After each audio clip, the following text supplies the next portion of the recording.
So, yung aking dalawang kittens, Rosie and Charlie, namit nila yung cat.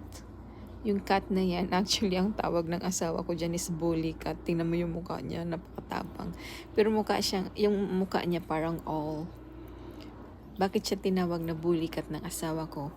Kasi, paggabi kasi nandyan din siya.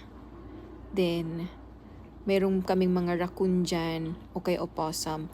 Siya yung cat na parang gustong atakihin yung raccoon. Kung nakikita nyo, kung napanood nyo yung video na yon sa akin.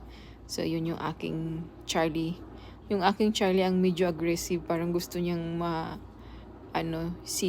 yung isang pusa. Ayun, paalis na siya, guys.